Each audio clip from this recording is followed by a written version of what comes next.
Ken Forster, Executive Director at Momenta. Welcome to our Digital Thread podcast, produced by, for, and about digital industry leaders. In this series of conversations, we capture insights from the best and brightest minds in digital industry. They're executives, entrepreneurs, advisors, and other thought leaders. What they have in common is, like our team at Momenta, they are deep industry operators. We hope you find these podcasts informative, and as always, we welcome your comments and suggestions. Good day and welcome to episode 162 of our Momenta Digital Thread podcast series. Today, I'm pleased to be joined by David C. King, CEO of FogHorn Systems, a Silicon Valley company providing edge intelligence software for industrial and commercial IoT applications. Prior to joining FogHorn, David co-founded AirTight Networks, a technology leader in secure managed Wi-Fi, where he served as chairman and chief executive officer, leading the company through 4 successive up rounds of venture capital funding. Prior to AirTight, he served as chairman, president, and chief executive officer of Proxim, a pioneer in WLAN and the first publicly traded Wi-Fi company. David led Proxim through a successful IPO in December 1993, and drove 20 times revenue growth as a public company during his tenure as CEO. In addition to his board positions at AirTight and Proxim, he served on the boards of Netopia, Cayman Systems, and Mobilestar, all pioneering companies in the broadband access and networking industries. David holds a BA in economics as well as an MBA and JD degrees, all from Harvard University. David, welcome to our Digital Thread podcast. Thank you, Ken. It's great to be here. And it's great to have you. I love the pre-conversation both of us had about our respective histories and how many times we've crossed paths. So it's good to finally be able to get you on this program. So I always like to start asking about one's digital thread, if you will. In other words, the one or more thematic threads that define their digital industry journey. What would you consider to be your digital thread? Ken, it's great to be here with a fellow pioneer in the industrial IoT domain. My digital thread actually extends back over 40 years, so I'm dating myself a bit. Back to the late 70s when I was actually in college still, but working my first college jobs at IBM of all places. And back then in the late 70s, after 40, 50 years of success, IBM was by far the dominant player, in the technology world. They had probably about half or more of the industry's revenues and more than 100% of the industry's profits. That is, they were the only profitable company. But with that leading market position, some would say dominant position, my role there actually was in the smaller systems division, and specifically, today we would call those server computers. Back then, they were the kind of early stage mini computers. I was working actually on the smallest system, which was really a precursor to the IBM PC. So the beginning of my digital thread goes all the way back 40 plus years ago in a very, very different world, where working on very disruptive technology within the IBM kind of context, where the smaller systems were starting to take over certain tasks and roles from mainframe computers, the big iron, and then really the gleam in the eye with these precursor to the IBM PC, which came 5-10 years later. The idea of a personal computer was really being hatched. After that, I got multiple degrees, as you mentioned, at Harvard. And during that time, after that, worked at McKinsey as a consultant. And one of the seminal experiences I had there was actually consulting at Apple in the mid-late 80s, so about a decade later. And there, the PC had been launched. Apple had gone from the Lisa to the very early versions of the Mac, and that's exactly the time I was there consulting. And so kind of witnessed kind of the birth of the personal computer, both the precursor generation as well as really the first true PCs that IBM and Apple had brought out at the time. From there, went after consulting to take over a little company called Proxim. I actually first joined as a head of marketing, and believe it or not, acting CFO. It was a very small company at the time, but it happened to be the moment at which wireless local area networking or wireless LANs first took hold in the early 90s. And Proxim had a very interesting pole position developing spread spectrum radio modules, and then eventually the first wireless LAN NIC cards. These built-in modules or plug-in modules for mobile devices. And at that time, it was mostly industrial devices, barcode scanners and such, mobile medical equipment, but also had the very first products for personal computers, the laptops that were beginning to ship at the time. So again, very early stage pioneering technology. And literally, it was almost a decade before the term Wi-Fi was invented and the whole Wi-Fi industry took off. So again, very disruptive technology at the time in the wireless networking space, where people at that time were fundamentally doing everything over Ethernet and trying to get from 10 megabits per second up to 100 We were pioneering the first, 1 and 2 megabit per second wireless LAN systems, pushing forward to try to get to 10 megabits from eventually 11 with 802.11 standard.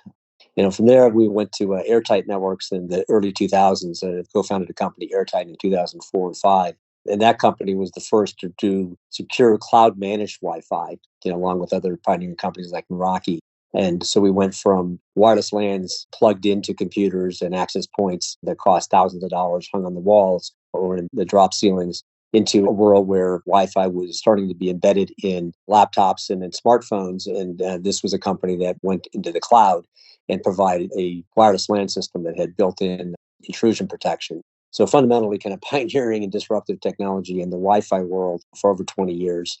And then finally ended up at FogHorn in about 2015, where we first met. And FogHorn was at that time a very pioneering company in the edge computing space for industrial IoT, which we'll talk a lot more about because that's obviously the subject, the focus of this particular podcast. But over this 40-year span, the digital thread has really been, and I know it's an overused term, but disruptive technology, right? From small systems when the whole world was big systems at IBM to PCs when the whole world was just trying to figure out what a PC meant, right, back in the 80s and 90s, right, into wireless networking, long before it became pervasive in the post-2000 period. And now still, frankly, in the pioneering phase of bringing edge computing into the industrial IoT world and specifically bringing the capabilities of AI down to the edge. I like that kind of the dual threads, disruptive and pioneering, that really defines, as you said, the journey that you've taken in the leadership positions you've had. I mean, a great leadership record there and, of one win after another. All of this, of course, culminated in you joining FogHorn in 2015. What attracted you to the company and I guess more importantly, the industrial IoT space that it represents? Well, I was brought into FogHorn by some of the financial investors that backed the incubator, the Hive, that actually had created FogHorn back in late 2014. And they'd given it a name, hired a few engineers. And the concept that pushed forward was this idea of an edge computing stack, right, for industrial IoT. That was kind of the target space. But frankly, there wasn't a lot of definition around that yet. What did that really mean, right? As you know, companies like ThingWorx that you created, right, had pioneered this idea of a mashup layer application development environment, an IDE, if you will, for building industrial IoT platforms, principally in a cloud or centralized data center environment. And so the whole idea of FogHorn was, hey, we need this extra layer or additional layer of compute where you don't want to send all the data to a centralized compute resource or to the cloud because the data needs to be acted on immediately for latency reasons. You've got security concerns about sending it somewhere, but particularly, right, you really want to do this in a more low-cost, more hyper-efficient fashion. So the concept was there, but just as we were pioneering wireless networking when the world was still wired LANs 5-10 years before it became a pervasive technology, and maybe even 10 years plus. The same thing, frankly, was happening today as we speak in edge computing, industrial IoT. So targeting industrial actually was simply a function of the use case is being most valuable in the industrial or the commercial setting, right? The idea that you're going to take these captive OT systems, operation technology systems, PLCs and DCSs and all these acronyms that come out of the OT world, which were very foreign to IT professionals, right? And to folks in the kind of modern technology world. And I live in Silicon Valley, right? The idea that you're going to take all this kind of captive data in the OT world and send it to the cloud, right, really didn't make sense. And so you needed to have a different paradigm for compute. And so when I was introduced to FogHorn and the Hive, I looked at it and said, hey, this actually has hallmarks to me of what we were trying to do in wireless LANs, 15, 20 years earlier, where the whole world was just trying to figure out how to get, data over wires faster when, frankly, laptops weren't even shipping yet. But you could see that eventually as more mobile platforms like laptops and eventually, what was called PDAs at the time, eventually became smartphones, as more and more mobility entered the compute world, you would need a different paradigm for networking, and wireless LANs and specifically Wi-Fi became the way that happened. Likewise, as we see the pervasiveness of IoT getting beyond consumer, mobile devices and connected vehicles into the industrial world, into the real physical world, whether it's in manufacturing or it's in energy production, oil and gas, whether it's in smart buildings and smart infrastructure, smart transportation, right? The idea that you're going to send all of the world's physical sensor data to the cloud doesn't make a lot of sense either economically, from a security perspective, and especially from kind of an application development perspective. So the idea of edge compute targeting industrial IoT, to me, kind of went hand in hand. And so, frankly, my experience at Proxim, where our first customers, way before Wi-Fi had been invented, were really companies in the warehousing, manufacturing, retail, and transportation space. And so, to me, there were a lot of similarities that to make this technology truly pervasive, you need to pick the verticals, you need to pick the application solutions, the use cases that will really drive adoption. And so, we've been on that kind of a journey at FogHorn of finding what are the best use cases, how do you show enterprises the fundamental value proposition around this technology, and from the early beginnings of POCs and early deployments to scaling, and that's the journey we've been on for the last 5 years. Yeah, there's certainly a continuation of your disruptive and pioneering theme earlier, especially relative to edge computing. It's interesting as some of the earlier companies you mentioned, ThingWorx as an example. There were always the two components, as you call it, the mashup environment, the visualization, if you will. And then behind it, always some form of distributed, they called it edge microserver, but some small component that would sit down on a gateway and help collect the data and bring it back up. And it's almost like the IoT platforms, industrial IoT platforms have kind of bifurcated around that. You've got the ones that truly kind of the visualization cloud level, and the ones that have really focused on the edge. And you guys clearly have been a leader in both. To help understand Foghorn a little bit better for the audience, can you talk a little bit about some of your key use cases and wins? Yeah, so the use cases that we've really focused on have been those that involve what we would call more advanced compute, rather than just kind of collecting data as you described and getting it to a data center or getting it to the cloud, right, to do the visualization and to try to execute on kind of machine learning or advanced analytics. The Foghorn's vision from the beginning was to put, I guess what my co-founder Sashi and Melody and I, after we got in and started running this company in 2015, was really put what we call the intelligence at the edge, right? So we'll talk more about that, I'm sure, throughout the discussion. But to us, edge intelligence really means, right, putting a lot more compute capability that is very advanced, complex event analytics, machine learning, deep learning, really AI operating on live sensor data. And for us, the key vet use case is the value proposition is far greater if you've got really high volume or velocity data like video cameras, audio sensors, high density vibration sensor, or you're talking about contextualizing data that's coming from multiple disparate sources, sensor fusion of a lot of different data sources and providing real-time response, at the edge, that is on the live data. And so the use cases that we've done, I call our company the last few years of being on a journey of letting 100 flowers bloom, if you know that historical reference, where literally we've done over 100 plus successful POCs and initial stage deployments in many, many industries, discrete manufacturing, whether it's automotive or semiconductor, industrial products, consumer packaged goods, any type of discrete manufacturing you can imagine, we've done probably a use case. Similarly in process industries, but especially oil and gas, where we've had a major investor, Saudi Aramco, largest industrial company in the world, that has really been on a digital journey with us to pioneer many, many use cases in the oil and gas production and midstream processing side of their business. And I would say that what we see in both manufacturing and oil and gas is a split between video-based applications, image processing, machine vision, where we're literally running our stack in a camera right next to a camera to do very advanced, and it's more than just object detection. I mean, you're really trying to now do, on-the-fly decision-making, right? Whether it's for worker safety, whether it's for reducing emissions for flare stacks, whether it's video quality inspection, manufacturing. So looking for those anomalies or looking for those improvements in processes where a video camera can make a difference, right? Camera is the new sensor. I've also done a lot of work, of course, in that high velocity realm with vibration, right? Vibration sensors have been introduced over the last 5-10 years. And now they're becoming quite pervasive, and they add a much greater layer of clarity and granularity to predictive maintenance, right? Predictive maintenance, when you're just looking at, long-term historical patterns of machines that break down, and you're looking for signals in temperature and pressure, velocity, torque, whatever your traditional digital sensor, vibration really gives you much better signals, right, earlier, if you can weed out all the false positives and can deal with the kind of profusion of data being produced every second of the day. And so video and vibration, high velocity sensors, that's one part of it. The other, I would call it slower data sources, things, traditional digital sensors, like temperature and pressure, but bringing that compute right down where you have literally measuring temperature every once a second, but you've got literally thousands of these sensors or tens of thousands of sensors in the building or in a transportation system, being able to process those without trying to transport all that data to a centralized data source like the cloud.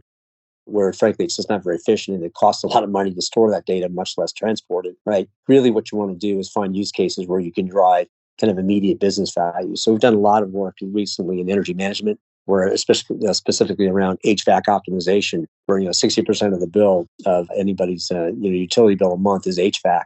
And that HVAC system, by the way, if you can drive 20-30% savings by frankly turning things off or not having things run when they don't need to be running, or tuning them optimally for the right temperature setting at the right time, these kind of things can actually drive a huge amount of savings, business value, and reduce carbon footprint at the same time. So the use cases are really many and varied. And as I said, we've done a lot of work in manufacturing and oil and gas, in smart buildings, infrastructure, and have also done some in transportation around rail and fleet as well. But there's just so many different sectors and verticals to cover, much less companies to serve that, I think we only scratch the surface. Yeah, you guys have a pretty wide remit of interesting use cases that you've done. I guess in the same sense, there's a diversity of use cases. There's also a diversity of platforms that are out there. I think IoT analytics count is up to 700 IoT platforms, given their last report. Only a few, of course, I think you and I would agree are what I'd consider to be truly enterprise-grade industrial IoT quality. But given even that large group, what I'm impressed with is FogHorn always seems to stand out in terms of market presence, and even most recently in the Magic Quadrant with Gartner. How do you guys do that? How do you maintain that standing out among all of the other peers that are there? Well, thank you. I appreciate the compliment coming from the founder of ThingWorx. That was one of the first to really stand out as first independently as part of PTC. You paved the path, if you will, in terms of pioneering efforts here. But frankly, FogHorn's focus really was not so much on platform per se, in terms of end IoT. It was really meant to be the specialist in building the world's best edge computer, edge intelligence platform. And so, yes, there is the ability to manage from the cloud, in which we provide as part of our Lightning product. Our OEMs, like initially GE, and eventually Honeywell and others that have leveraged our platform, fundamentally have found value specifically in the very advanced analytics, machine learning, deep learning that FogHorn does at the edge. And you can use our complete platform, right, which is a true end-to-end edge-to-cloud platform. But really, we also OEM the platform, right, the edge part of it that can be plugged into other companies. They may have their own data ingestion. They may have their own kind of mashup layer cloud infrastructure, cloud architecture that we can plug into. So our, key to success has been our singular focus on having the world's best edge platform that can be either our own, a full end-to-end platform, and which is where we make some of these competitive analyses, but also as part of other companies' broader edge to cloud systems. So I think by focusing on the edge and really pioneering it every step of the way, first with edge analytics, then edge machine learning, and then edge deep learning, edge AI, we've architected the product from the beginning. I give my co-founder Sasha Milati all the credit. He architected this from scratch to be not only very flexible, but really having kind of leading edge, no pun intended, technology, things like containerization, which, we were very early adopters of Docker back in, 5-10 years ago. Docker was still fairly new. And when we started back in 2015, Docker was becoming a pervasive platform, but we clearly made a good choice. And then, of course, moving to Kubernetes as a containerization strategy for edge deployment and distribution. But we've also made, I think, all the right calls in terms of what are the ingestion protocols, right? It's not enough just to have MQTT and maybe OPC, UA, and DA, which a lot of companies have for certain manufacturing environments. But if you get into energy, you need Modbus, both TCP and serial. If you get into transportation, right, you clearly need CAN bus. If you get into building technology, BMSs, right, you clearly need BACnet. And so we've added all the right industrial protocols. And of course, the architecture is flexible enough that if you've got some proprietary protocol that's not supported, right, we have an SDK that makes it very easy. So you can really extend our platform and take our full end-to-end solution, right, if that suits your needs, or work with any of our OEM partners that have adopted our edge stack as part of their end-to-end solution. Perfect. And just so we don't continue to perpetrate a misnomer out there, I actually am not a founder of ThingWorx. I will give that honor to Rick Bellata, who we all know and love in the industry, and together with Russ Fadal and John Richardson. They were nice enough to invite me in very early to be part of the company. And so, but thank you for putting me among the highly esteemed group. It is interesting, though, being part of ThingWorx and a couple other companies we've invested in this space. A lot of analysts, especially those I think coming from the IT side, kind of bemoan how slow things have moved in the industrial IoT. Perpetual trough of disillusionment, I heard somebody say not too long ago. When you joined FogHorn in 2015, I'm sure you had an idea of a trajectory of where the company was going to go and the industry. Do you think we're on track for that, or do you think things have moved slower? And if so, why?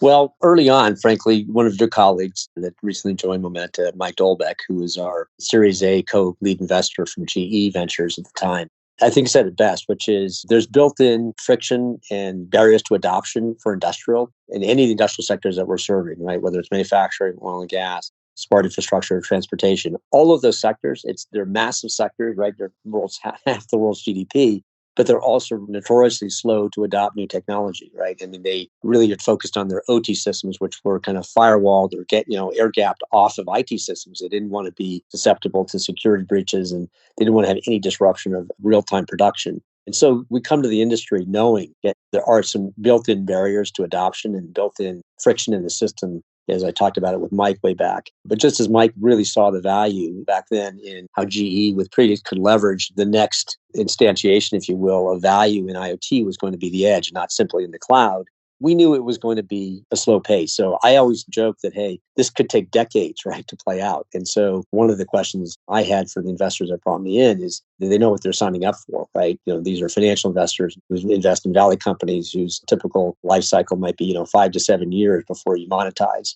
Or here, it could take a lot longer, right? So that's one of the reasons that we pursued companies like GE initially and Mike, and eventually, a lot of the other leaders in the industry like Honeywell, Saudi Aramco, Bosch, and et cetera, to co-invest in the company because we wanted that industrial perspective, both as a path to get into customers and, get adoption in the market and validation in the market, but also because they bring a perspective about the pace at which, change happens in the industrial world. So kind of knew it going in, and having, had my Proxim experience where, we were building very specific, use cases and applications for wireless LANs, whether it was in retail barcode devices for price markup, markdown, or inventory control, or whether it was mobile patient management systems or mobile diagnostic equipment in medical. Right, I knew there was going to be a path to try to find those use cases. It has been slower than probably any of us expected, but part of that I would attribute to COVID.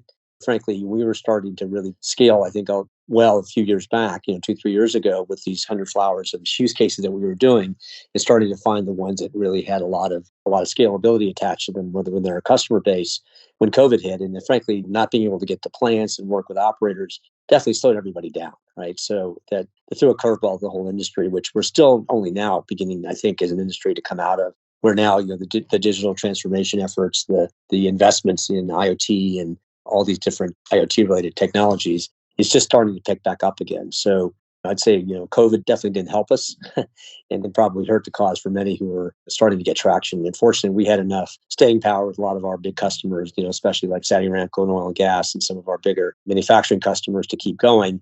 And we also diversified at that time into energy management, which with its whole sustainability, carbon footprint reduction, as well as the economic savings we can drive, gives us kind of a different pillar, if you will, to build a business on. Given your prior background in AirTight and Proxim, and both of those 10 years plus in terms of your tenure, perhaps the original investors that brought you into this actually had that in mind, because you're a rarity in Silicon Valley in terms of putting 10 years into one company. So I'd say you probably have the staying power, and I'd say you're probably going to see the value out of there, hopefully proportional to, or similar, I should say, to your prior companies as well. So look, quick question. You mentioned some of these great clients, customers, and investors you have. How do you know when an organization is really ready to utilize FogHorn? I mean, what are some of the best practices you've seen in those companies that are really getting the value out of these platforms? Yeah, it's a good question. I think the surest sign, of course, is you've got staffing and budget. That's the kind of generic answer that I think any tech company would say, that once an OEM sets up a group or really puts on the roadmap, right, embedding edge technology into their IoT platform or their IoT applications, right, we're on their technology roadmap. But until they frankly start to staff it, right, and really allocate budget, right, to the edge intelligence layer, if you will, right, you're never sure kind of how ready they are. But once they start to staff it, then you're on the right path. And that applies both to OEMs, but it also, of course, applies to end customers. Now, at the end customer level, the one big tell, if you will, or the surest sign that you've got a customer that's ready to go is when we're starting to work directly with the operations staff, right? When you're starting to work with the plant personnel, the plant manager, the people on the line, right? The OT professionals, right? That work with those operations folks to get these applications deployed in the plant, on the machines, right? In the process. Once that happens, then you know you've got a customer who's, this is not just a POC and a digital experimentation project, right? This is more than just proof of concept. This is something that's going to be utilized and potentially scaled. That's the surest sign that you're on the right path. If you're talking just to the digital folks about putting something in a lab or doing some kind of experiment, right, where you're working just on historical data or on simulated data, you're not there, right? It's only when you're starting to actually work on pulling the data out of the protocol servers in the plant floor, or attaching to PLCs, or plugging in new vibration sensors, or putting a camera in place, right, to run the models. Until you're at that point of working, right, in the physical environment with the actual operations people, you're not really there. And frankly, that's, as I mentioned, COVID, where you can't get to the plant environment. You can't send staff here and send your staff and with the digital folks from the client into the plants to actually deploy this, right? That's a real barrier, right? So you really, we're just starting to see everybody now opening up all the plants and starting to get back to, if you will, more normal business practice, which is a good sign because I think we'll see the pace of innovation pick up again. Yeah, I fully agree. And I've been hearing the same thing across our portfolio of companies as well. The good news is all of us are generally in the use case of remote asset management. And that has been the key use case when you couldn't get people out to these things, right? So the industry generally has done pretty well during this time, but the constraint has been the ability to install these systems in a lot of places. So look, I know you've probably been a Silicon Valley company and you've mentioned COVID several times. I'm curious because I no longer live in Silicon Valley. Given this, what they call tech migration, I mean, how has things changed in Silicon Valley in terms of setting up a company, work life, et cetera? Is everything the press says is or much less? Well, I think we're not fully out of it yet. I mean, we're still largely locked down in the Valley. Santa Clara County is one of the strictest, probably at least in the United States and maybe the world, in terms of really restricting the work environment, right? So largely, I think most companies are still remote or largely remote. They have some critical staff, obviously, that's come back into the office. Some are starting to allow employees back, but many of the big tech giants in and around the Valley, some have already gone all the way to the extreme of saying that everybody can be remote. Nobody has to come in. Most are saying they want, especially I think on the technology side of the house, where the kind of in-person collaboration can really make a difference in innovation, right? They're trying to encourage people to come back. But the restrictions are not quite fully relaxed yet. And so we're still waiting to see how it all turns out. Personally, I think in the end, it wouldn't be the worst thing if traffic went down by half and necessary business travel went down by half. I've been saying that since the start of COVID. And I think we were all way too invested in everybody going to the office or everybody being on the road in front of customers that some of it was probably unnecessary. So this could help us in the end. So the hybrid environment everybody talks about, I think would be a good endpoint, but we're not there yet. At least in the Valley, companies are just starting to bring employees back. We have not yet brought everybody back. We do allow folks to come in, but a lot of restrictions around masks and other things that are still in place. So it's not kind of the fully open environment that we hope to get in the next few years. You mentioned hybrid events, generally trade shows, et cetera, is where I'm seeing the biggest difference. And personally, I'm not sure that I would do, except for those exceptional ones, live events, because the hybrid ones are really getting good in terms of the way that at least the session materials and everything else are going. So I suspect that'll be one of the biggest changes we've seen. And you talk about a climate-friendly approach. Nobody jumping on aluminum tubes to fly across the Atlantic or Pacific to go to these things. So in closing, a question I always like to ask is, where do you find your personal inspiration? Well, I saw the question, talking about books online. There's lots of ways that get the information, but fundamentally for me, it's about the people and the companies. When I talked about disruptive technology, pioneering innovation, I draw my inspiration. Everybody can point to folks like Steve Jobs or Jeff Bezos or Elon Musk. Those are the easy folks to point to, truly disruptive personalities in their companies. Their success of the companies really demonstrate the power of their vision and their disruption. But there's been just generations of great pioneering leaders, right, from the early days in the Valley. right? I mean, you had pioneers in the early generation, not as powerful probably as this generation, but you had the Bill Gates and the Scott McNeelys and the Larry Ellisons of the world, that the last generation of tech powerhouses. But to me, it's not just the pioneers, the entrepreneurs that kind of drive to the ultimate success. It's also some of the great managers that have come in and taken over companies and taken them to the next level. Folks like Satya Nadella and Shantanu Narayan from Microsoft and Adobe. Folks like Nikesh Arora of Palo Alto Networks, Lisa Su at AMD. Sometimes it's a great leader or manager coming into an existing company and just making it better, right? You think of GE and Larry Culp coming in and turning around that battleship and trying to do what he's doing. So for me, it's all about the leaders, the people.